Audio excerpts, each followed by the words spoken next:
As an architect, you're building things that you hope will resonate with society.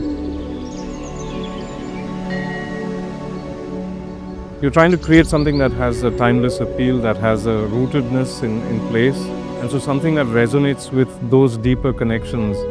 When you go to an old temple or to an old fort, some of these great monuments, it resonates with you in ways that you can't describe. Normally when people come and tell you I'm going to start a new college, the first thing they would ask is why. I always think there is a space for a good school. There is a need for a good school.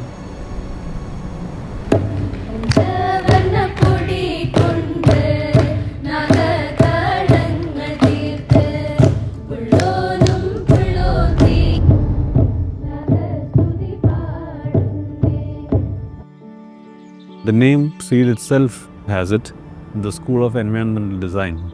We are very conscious about what we stand for in terms of our commitment to the society and where we live, our commitment to the environment. We were very keen from the start itself that we would have practicing architects join the team, and we've in fact made it very mandatory that every studio has to be led by practicing architects. So half of the team is practicing architects who come for the studios and support the students.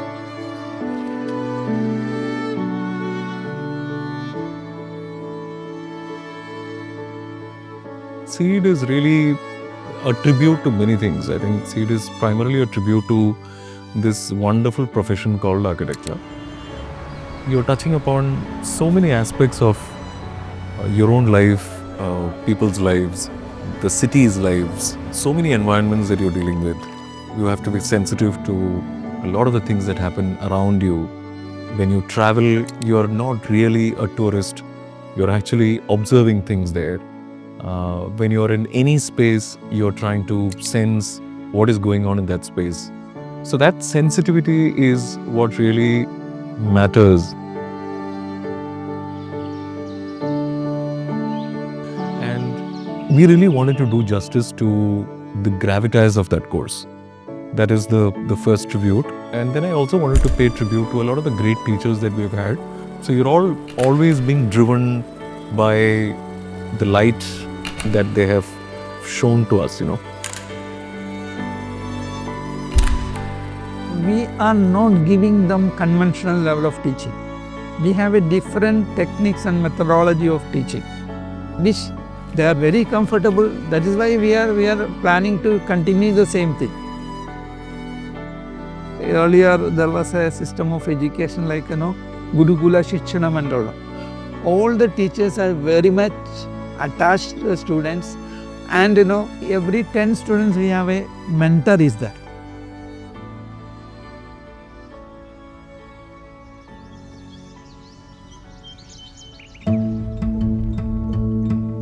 This is the age where going out of your comfort zones is the most important education you could give your child. We were really skeptical about if she'll be able to pick up the language, will she be able to survive the weather, the food, the culture, will she be able to adapt. But I think the way people at SEED just took her as one of them, she never felt she was out of home. It's a residential campus. The students, almost 90-95% of the students stay in the campus. So they're always connected to the studios, to the peers, to the faculty. So that kind of gives a very beautiful surrounding for the mind to open up. You're not only learning about being an architecture student, not only elements of architecture or something, you're actually churned out to become a better human outside. You're not just an architect over here. You can be an event manager, you could be a photographer, you could be a videographer, you could be a set designer, you could be anything you like. You're not only restricted to architecture over here. You're actually branched into different aspects of life. When we say good school, there is a certain idea of what a good school should do. The good school should give good mentoring. In this case, architects who are both one foot in the academic, one foot in the practice, who can commit their time to mentor students. And mentoring requires a lot of intense engagement. Architecture is inherently very collaborative. So that same spirit sort of carries in our staff room as well. It's a space for ideas basically.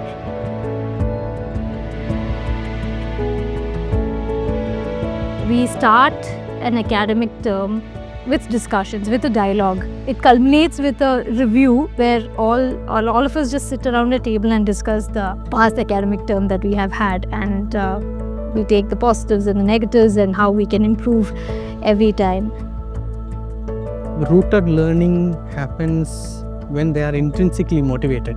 Innate motivation is something that happens. You can think of it in a genetic way. For deep rooted learning, intrinsic motivation is very important.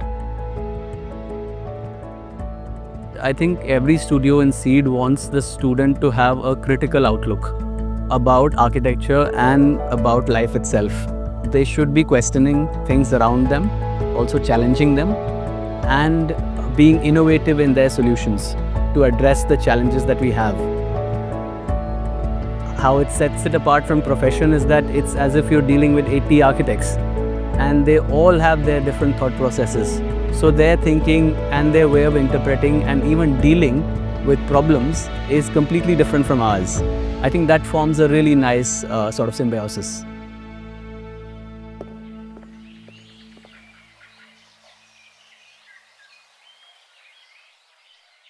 And also we want what you call a round-up development of a person, a whole personality development of a student, and that cannot be just achieved through academic learning. So where is your leadership skills built? How do you sort of negotiate various demands that are made? How do you take tough calls? How are you inclusive? How are you genial? How not to be rude? So this what one calls culture is essentially that this social interaction and this knowledge as a community enterprise and opportunities for doing that. So I think SEED is very conscious of it. It works closely with students. So I think these are all very good signs. Another important strength of SEED is the exposure that it offers.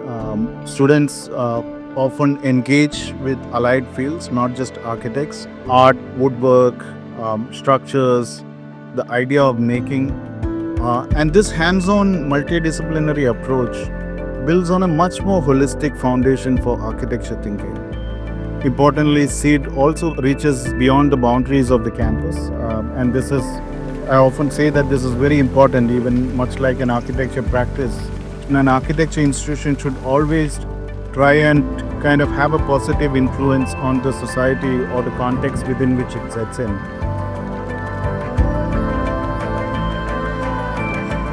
Again, SEED has all of these workshops and programs where they're trying to get the students to also understand these other responsibilities that aren't coming through commissioned work, that you are putting yourself out there in society to become agents of change, to figure out ways in which to change the way the creative individual engages with society. The most important thing I think SEED has is the sports culture that it nourishes. I haven't seen any architecture schools that pay so much attention to the sports that the children play, to their physical fitness, to their mental health. They have foreground that students, you can see they are playing football, they are playing basketball, volleyball. So it's such a cheerful environment to see students being into that.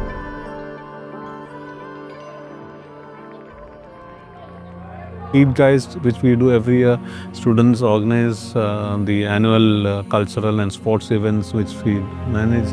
So it's a complete event which is entirely managed by the students, including generating the sponsorships. And it's a great experience, learning experience for the students, and they grow in confidence also. Kind of pedagogy they are having and the kind of activities they are having, certainly there will be a lot of people from other states and even abroad also, and it would be a wonderful collaboration in an environment in the school. We have now started this new series called Tomorrow is Now. It brings in an international perspective. Last year we had Figueroa coming over. It was organized by an architecture school, probably one of the best. We had a gathering of over 1,000 architects, managed by an architecture school. And we always just dared to dream big.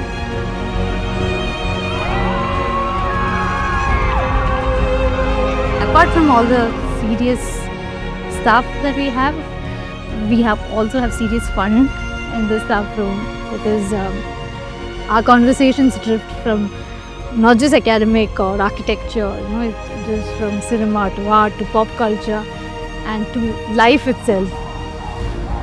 They train them to do everything, not only drawing, not only architecture things. They'll be capable of doing everything in the life. It's actually a thought, an idea, a seed. It's actually the spirit of the school. So in a decade or so, that will become the culture of the school. Very positive, empathetic, and professional. Where would you learn all this? One can't teach. So I think SEED is very conscious of it. It works closely with students. You actually chart your own path and then try to move on. Then the results will always show. You have that positive intent. That is very important. I think that's shared by the faculty, the management, and the students. Everyone shares that.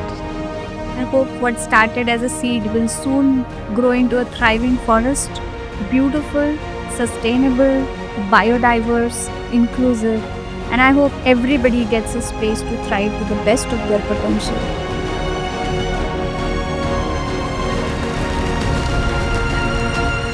I think we are slowly but steadily trying to create a niche for ourselves, and it's not a school which tries to compete with anything or anyone, but it's something that is trying to stand its own feet and trying to create its own standards of excellence.